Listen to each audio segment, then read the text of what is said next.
Les GG, tout sur les dessus de l'actu. Aboubacar Diallo, Moussa Moïsila, Tamba Milimouno, Roby, Mafoudia Bangoura, Lamine Guirassi Forment les grandes gueules. Parler beaucoup, manger l'argent, voyager beaucoup seulement, mais travailler beaucoup, créer des choses, emploi des jeunes, non, non, non. Les dirigeants africains, les dirigeants sont comme ça. Les grandes gueules. Tous, bonjour à toutes, bienvenue à la dernière de la semaine, les grandes gueules, toute l'équipe au grand complet, côté modération, côté chronique, mais également au niveau de nos régies. Ils sont nombreux et nombreuses aussi à accompagner l'émission de ce matin. Bienvenue à tous, vous qui nous écoutez d'un peu partout à travers le territoire guinéen. En Zérékoré, vous êtes nombreux à nous écouter à Cancan dans le Nabaya profond. Nous avons également des auditeurs et des auditrices du côté du Fouta avec Espace Fouta. Et puis à Bokeh, c'est toute une famille qui suit Espace tous les matins. Bienvenue à cette représentation des grandes gueules. Et vous qui êtes à l'international, vous n'êtes pas non plus oubliés. Vous pouvez toujours réagir à cette émission en suivant votre canal habituel sur Twitter, le hashtag GG Espace. Vos préoccupations seront relayées dans cette émission. Le plan de riposte de la Fédération des cliniques privées, on y reste encore, vient d'être développé pour favoriser une meilleure implication des cliniques, polycliniques et cabinets de soins dans la riposte Covid-19 en Guinée. Nous en entendrons un représentant sur la nature de l'apport préconisé et ce sera dans la deuxième partie de cette émission. Et puis on va y rester parce que ça en vaut la peine. Le président de la République s'est même fendu d'une contribution comme ça qui a été publiée sur Internet. Là-dessus, bien entendu, il fait l'annonce de la priorisation du secteur agricole. On va donc en parler aujourd'hui, plonger ce matin aussi dans la filière agricole de la pomme de terre. Des champs étendus à perte de vue arrivent à maturité à Timbi Madina, alors que plusieurs milliers de tonnes risquent le pourrissement. On se pose donc des questions sur d'innombrables pertes à prévoir si rien n'est fait par l'État guinéen et les acteurs impliqués dans la production de la pomme de terre en Guinée. Et ce sera avec El Hadj Amadou Bari, les jeunes agriculteurs de pommes de terre du côté de Timbi Madina. Il répondra à nos questions dans la deuxième partie de cette émission. Ces sujets et bien d'autres viennent étoffer le menu des grandes gueules ce matin. Encore une fois, nous vous disons la bienvenue. Et je me retourne avec Bassekou. Bassekou, bonjour. Bonjour Tamba, bonjour à tous. C'est aussi un masque, ça? Non, c'est pas un masque. D'accord. Oui, Antoine m'a dit qu'il fallait se couvrir partout. On savait pas d'où il a dit on savait pas d'où le Covid pouvait exactement il pouvait venir. Alphonse Mara, bonjour. Ouais. Mais on n'est pas dans une émission. Si, mais moi je le fais aujourd'hui. Faut pas abuser non plus. Ouais, mais il faut le faire. Pour Tonya Yabenan Kolta. Alors. C'est pas Sangia Pembecho ici. C'est important. Alors, Jacques Léa, bonjour. Bonjour Tamba. Content de te revoir. Hein. Oui, c'est important de le dire. Jacques, oui. Tu nous es revenu. Oui, bien sûr. Oui. Mais pas de Donka. Vas-y. Il n'est pas revenu de Donka. Il n'est pas revenu de Donka. Non, il faut dire clairement aux auditeurs. Les grandes gueules. Je suis très proche avec quelqu'un qui a eu des soucis, donc je me suis dit il fallait que je me mette en retrait un peu et puis que je me fasse dépister, ce que j'ai fait et puis j'ai eu mon résultat avant de revenir. D'accord. Donc c'est tout ce qui s'est passé, rien d'autre. Et puis les gars, je vais vous dire, quand il m'a eu au téléphone et qu'il m'a dit écoute, vraiment mon corps est un peu bizarre là, je fais un test, moi j'ai senti tous les symptômes directement. Tous les symptômes, j'ai eu mal de tête, température, gorge, étouffement, tout, j'ai tout eu du coup. Hein. Ça c'est les conséquences du stress. Absolument. Allez, on va commencer avec vous, mon cher Bassekou, les victimes de Covid-19 qui commencent mais sérieusement à être stigmatisés dans notre pays. Effectivement, ça a commencé avec certains de nos amis, des proches qui ont été testés positifs et qui se sont retrouvés au centre donc, de prise en charge de Donka. Depuis, leurs familles dans les quartiers ont été parfois stigmatisés, vous rendez dans des boutiques pour faire des achats, eh bien on vous dit tout simplement gardez votre argent, ou bien les gens vous regardent d'un mauvais œil. Mais la concrétisation, la matérialisation de tout ça, c'est passé avec un jeune entrepreneur que je vais taire le nom ici, qui était dans le métier de journalisme, aujourd'hui qui est à l'IT, qui a été testé positif et qui suit sa prise en charge du côté de Donka. Alors ce qui s'est passé, il est dans le quartier, dans un quartier, donc la commune de Ratouma. C'est d'abord les enfants donc du concessionnaire et qui sont en Europe, précisément aux États-Unis, en Belgique et en France, qui cessent donc de l'appeler au téléphone pour lui dire que bien c'est un cas positif dans la famille, il va falloir que tu prennes des dispositions, notamment pour ta femme et tes enfants, il faut qu'ils quittent le domicile. Donc il a reçu tellement d'appels et les appels là se sont accentués jusqu'à ce que des proches également du concessionnaire ici à Conakry ont continué de l'appeler au téléphone pour le harceler. Oui, pour le harceler. Et donc sa femme continue de vivre des moments assez difficiles et ses enfants qui sont pratiquement cloîtrés à la maison, ils sont à la maison, ils ne sortent pas.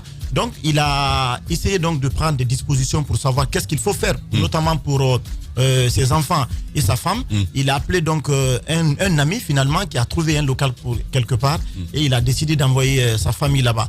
Il y a aussi un journaliste aussi qui travaille pour un site d'information de la place aussi, qui a eu un des tout premiers des tout premiers, le qui a aussi eu des problèmes. Sa femme était totalement stigmatisée dans le quartier, elle ne pouvait plus sortir, elle ne pouvait plus aller au marché, on continuait de l'appeler au téléphone. Il y a aussi un des proches aussi ici qui était menacé aussi d'expulsion aussi dans la concession dans laquelle il avait pris une maison. Donc il y a autant de problèmes aujourd'hui comme ça que les gens sont en train de vivre. Même les journalistes, nous qui sont aujourd'hui ici, nos proches qui ont été testés positifs, bien on a suffisamment de problèmes dans la circulation avec les gens. Je pense que l'Afrique est en train de perdre progressivement, le Guinée est en train de perdre progressivement ses valeurs. Il y a eu aussi une mauvaise communication. Valeur de solidarité. Oui, valeur de solidarité. C'est pas une maladie de la honte. Les gens ne sont pas allés acheter ça au marché. Ce qui s'est passé, certains ont contracté par inadvertance. Ils se demandent même comment ils ont pu contracter la maladie.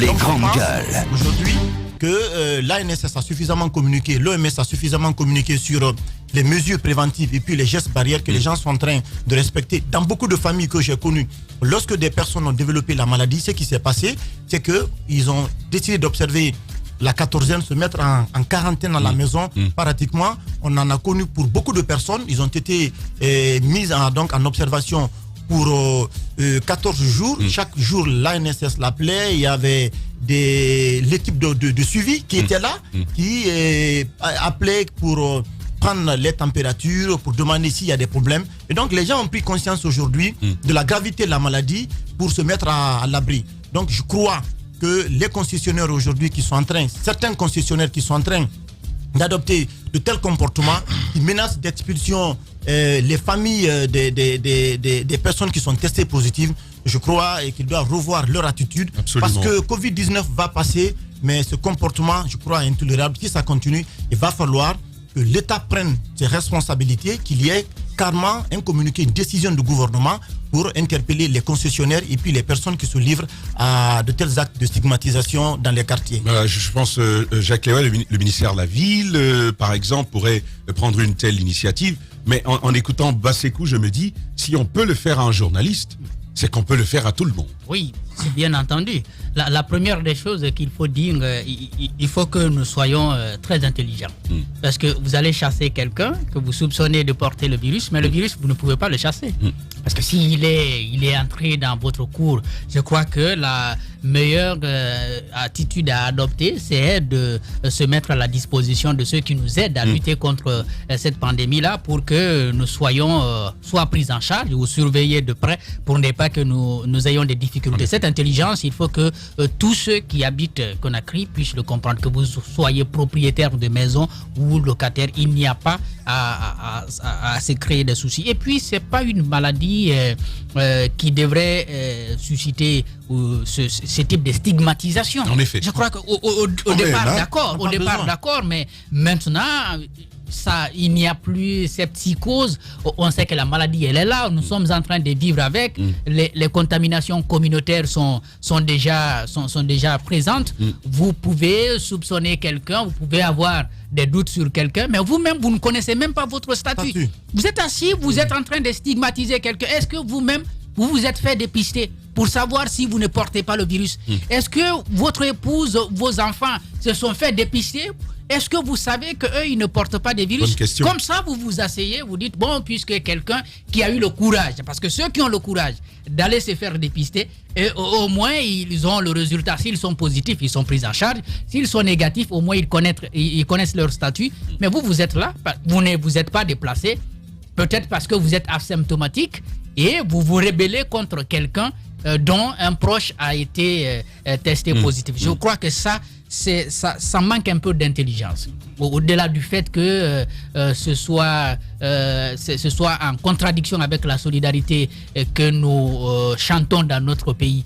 Parce que ça, il faut le dire. Maintenant, du côté du gouvernement, c'est vrai, dans les mesures qui ont été annoncées dans le plan de riposte, lorsque la question du loyer a été soulevée, les gens se sont dit, mais avec quels moyens l'État peut faire respecter une telle mesure, puisque l'État ne dispose pas de logement.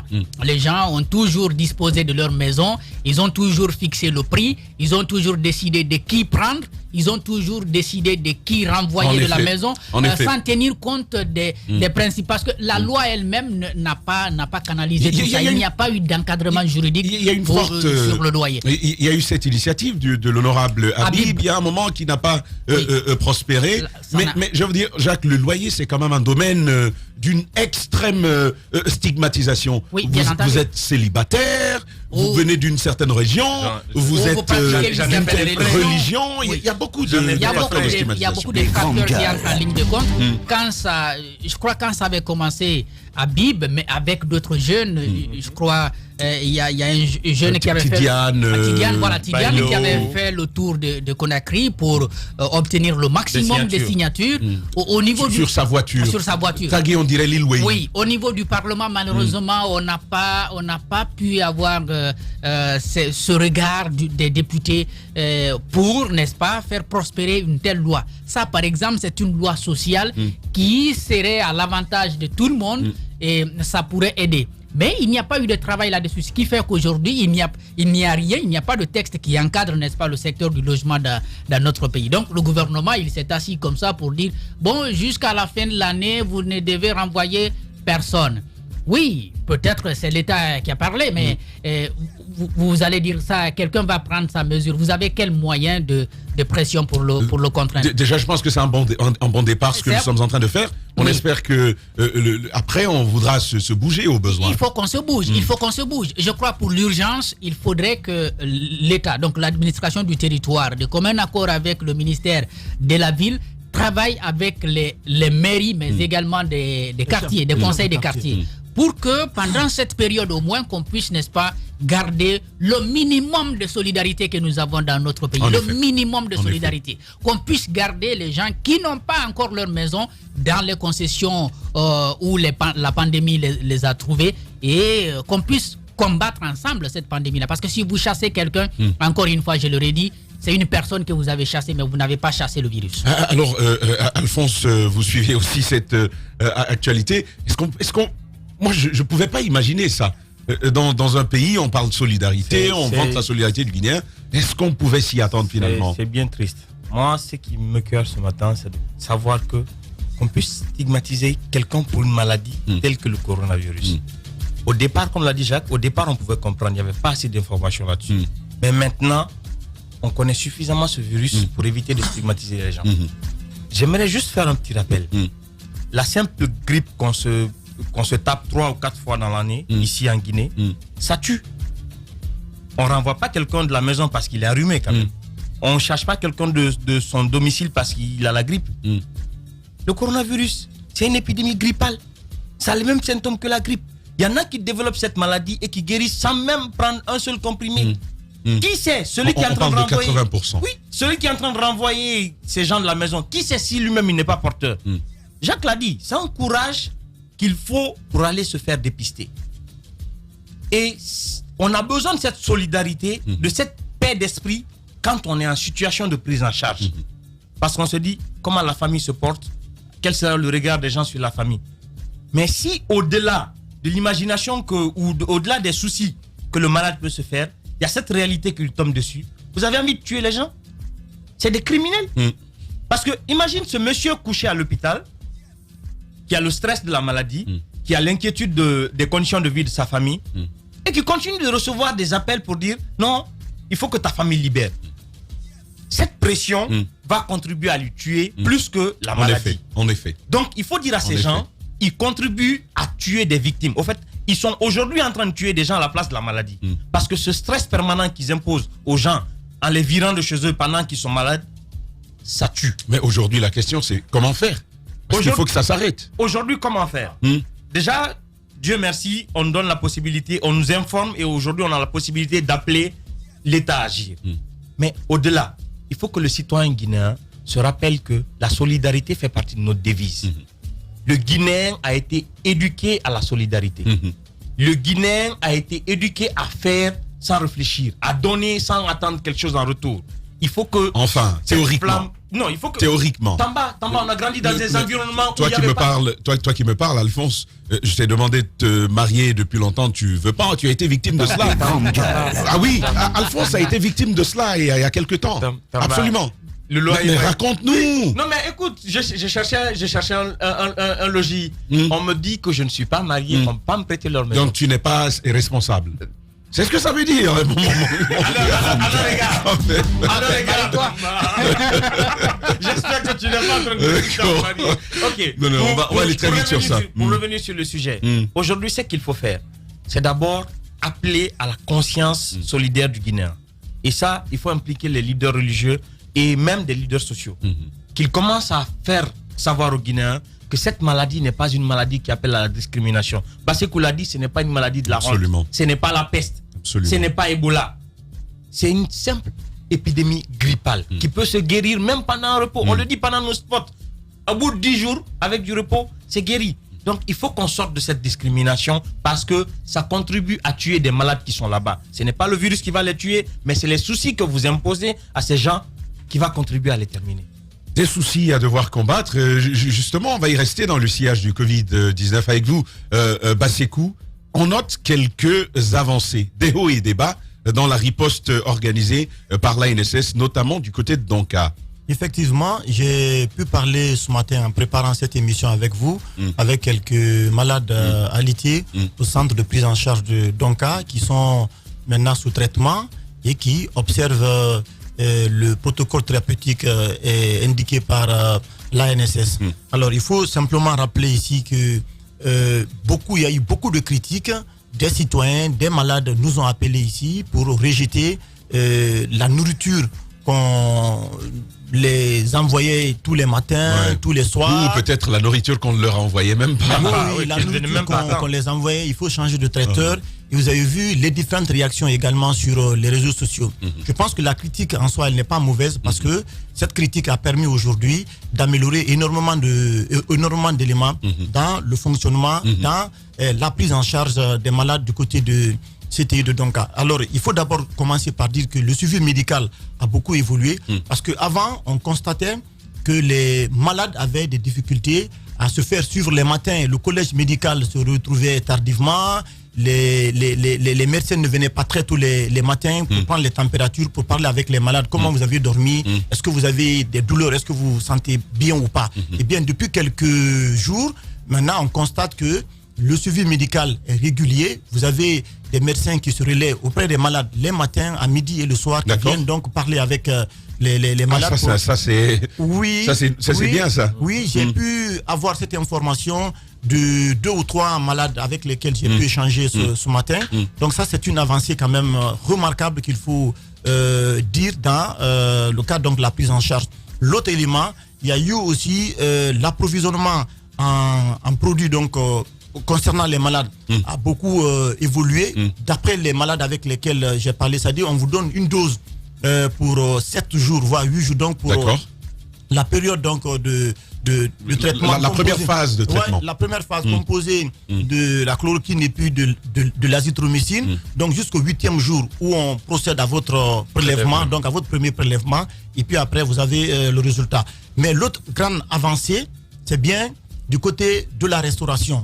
Moi je me rappelle que les premières personnes qui ont été alitées pour faire de Covid-19 continuaient de mettre sur les réseaux sociaux les problèmes qu'ils avaient en termes d'abord la qualité de la nourriture donc qui était fournie par Alima et ensuite il y avait énormément de retard, le petit déjeuner donc qui venait à 10h 12h et puis aussi voilà, donc il n'y avait pas assez de respect. Il n'y avait pas de ponctualité. Il n'y avait pas de ponctualité dans la livraison. Mais depuis un certain temps, on apprend que le petit déjeuner est donc envoyé à 8h. Le déjeuner et puis le dîner est fourni régulièrement. Et aujourd'hui, la qualité donc de l'alimentation a beaucoup changé. Et autre point aussi donc qui est considéré comme une avancée, c'est aussi l'hygiène. On apprend qu'il y a un service aujourd'hui qui s'occupe donc de l'hygiène, qui passe régulièrement pour procéder donc au nettoyage des coins. Maintenant, les points négatifs, je vais venir sur ça. On va y aller. On va y aller tout à l'heure. Mais Alphonse, on se connaît. Écoute, moi, quand j'ai vu les images surtout de ce qu'il mange, j'ai eu des idées. Et Tamba, tu n'es pas ça m'a donné des idées. Quand je prenais faire un tour, non, mais qu'est-ce que tu dis? Vas-y. J'ai vu ça. Et de passage, avant qu'ils ne prennent la parole, moi je voudrais quand même féliciter ici Madame Yansane Fatou Baldé, qui aussi s'est impliquée. Voilà, qui s'est impliquée. Elle en fait partie, mais je crois que l'essentiel est avec chef. Oui, mais elle aussi, elle en fait partie parce que moi j'ai vu les images. Le même traiteur de la présidence. Ouais, j'ai vu les images qu'elle a publiées. Sincèrement, c'est de la bonne nourriture. On peut envier sur le plan de l'alimentation aux malades qui sont du côté de Dorca. Vous savez, j'ai envie de voir la figure de Alima. Une petite parenthèse avant de commencer. Allez-y. Il y a plein de Diallo et de Oulare qui sont en train de se faire dépister volontairement pour bénéficier des services. Parce que, sérieusement, c'est attrayant. Il faut voir comment ça a changé. J'ai reçu plein de témoignages de certaines connaissances qui sont prises en charge. Honnêtement, il faut dire que Donka, c'est devenu un hôtel 5 étoiles. Plus sérieusement, mon cher. Non, mais sérieux, quand je dis un hôtel 5 étoiles, Tamba, c'est vrai. Les conditions ont changé. Ce matin, je recevais un autre témoignage d'un jeune qui me disait qu'il se retrouve dans une salle climatisée. Il a le choix entre l'option ventilateur et climatiseur. D'accord. Les toilettes sont régulièrement nettoyées. Bon, toutes les cabines n'ont pas de clim. Oui, toutes les cabines n'ont pas de clim. Donc, lui s'est retrouvé dans une zone où il y a la clim, il y a la ventilation, donc il a le choix. Les toilettes sont régulièrement nettoyées. La bouffe de qualité et à temps. D'accord. Sur les toilettes, c'est vrai, elles sont nettoyées. D'ailleurs, toutes les cabines sont nettoyées en 2-3 fois par jour. Donc, mais il y a quand même cette préoccupation qui a été soulevée. Les toilettes, il n'y en a pas suffisamment, d'après les informations que nous avons ça, eues. c'est surtout lié à l'infrastructure. Parce que, vous le savez, donc a été récemment en rénovation. Les infrastructures ce qui a été construit n'est pas suffisant. Néanmoins, l'effort est fait pour mettre les malades dans une certaine condition.